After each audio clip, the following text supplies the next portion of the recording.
Okay, this video is a quick summary of how to use solubility rules to predict the products of a precipitation reaction, specifically in this course. So it's a simplified version of what's in the Zoomdal textbook, and it's all of the expectations for this class.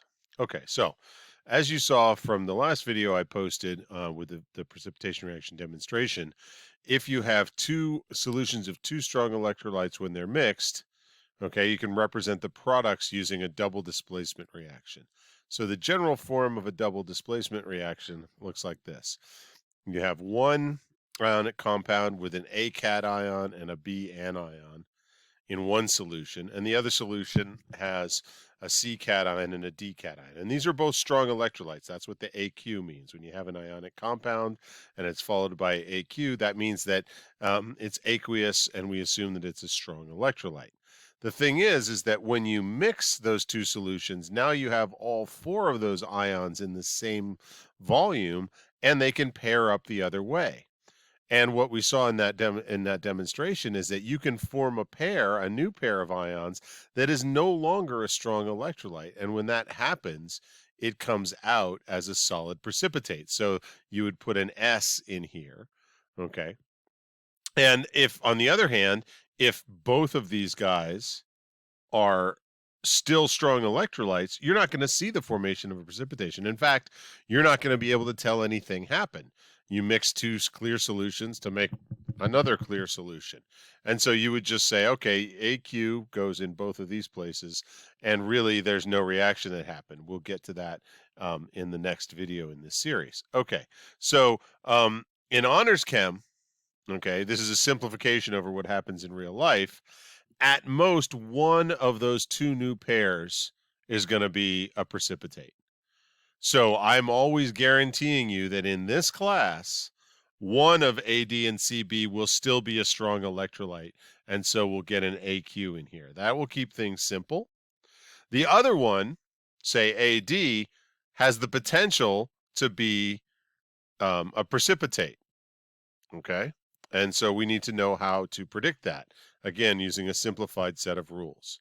Okay, so the first rule is that all compounds containing sodium, potassium, or ammonium ions are soluble. That is, if the A or the C, that's the cation in both of these guys, happens to be one of these three cations, you're sure that any salt you make, it doesn't matter what the anion you pair it with is, it's always going to be a soluble salt.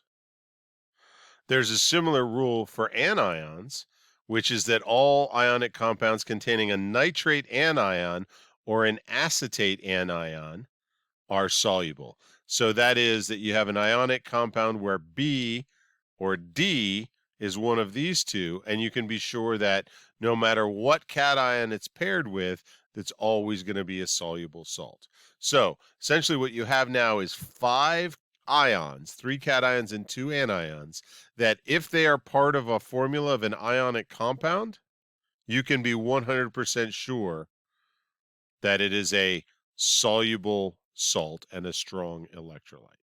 Okay, so the last part of this is that if you have a pair that does not contain one of those, right? So not the anions, the cation's not one of these three, the anion's not one of these two, then you're going to assume that it is insoluble unless you get some other information.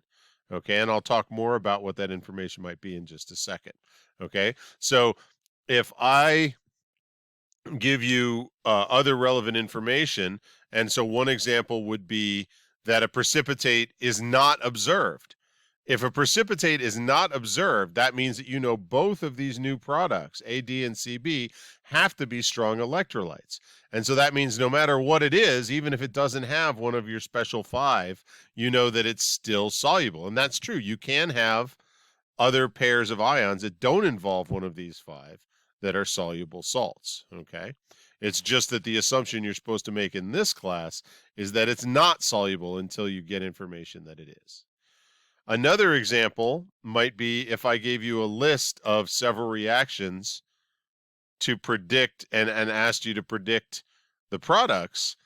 What I might do is give you a couple of examples of ionic compounds that are soluble. So, for example, I might say, keep in mind that nickel 2 chloride is a soluble salt.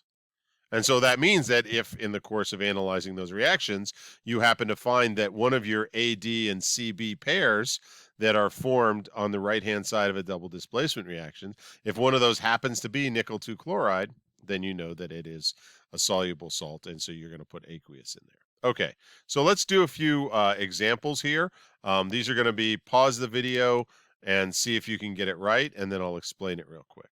Okay, so the first one is silver nitrate and sodium chloride mixed together. What do you think? You should write down your two new ionic compounds on the right-hand side of the double displacement equation and predict whether or not they're going to be aqueous or solid. So pause the video and do that.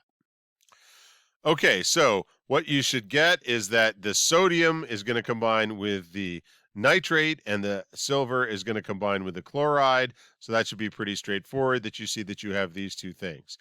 Now we look at this. This is got sodium and nitrate. So by either rule 1 or 2 is sufficient to show it should be aqueous. And then here you have silver chloride. So by rule 3, we're going to say that's not soluble because you didn't get any other information. So to say that this reaction would be expected to produce a precipitate, and that precipitate would be silver chloride. All right, let's do another. Pause the video, make your prediction, and come back.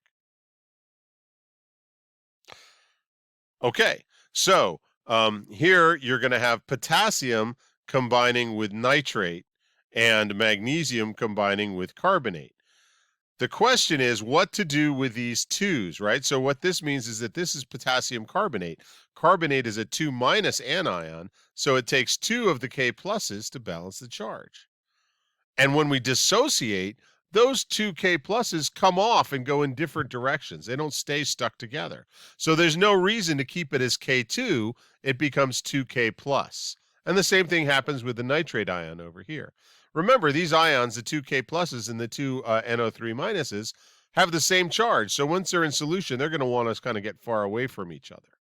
Okay? So what that means is that the proper way to write it is like this. Potassium nitrate has this formula, right? If I gave it to you in a Unit 2 test, that's what you would have written because potassium is a +1 ion, nitrate is a -1 ion, so they're just going to combine and make this. However, for the purposes of stoichiometry, to keep everything balanced, you need to represent that you have 2 copies of the potassium and 2 copies of the nitrate. So you're going to get 2 copies of the potassium nitrate. Okay? The Mg2 plus and the CO2 minus match up 1 to 1. And by rule 3, that's going to be your insoluble precipitate. Okay, so that's enough for you to try the discussion question on this content. So there's a precipitation discussion question that you should go and try now. Just remember to keep in mind this stoichiometry point from the last example when you're doing it.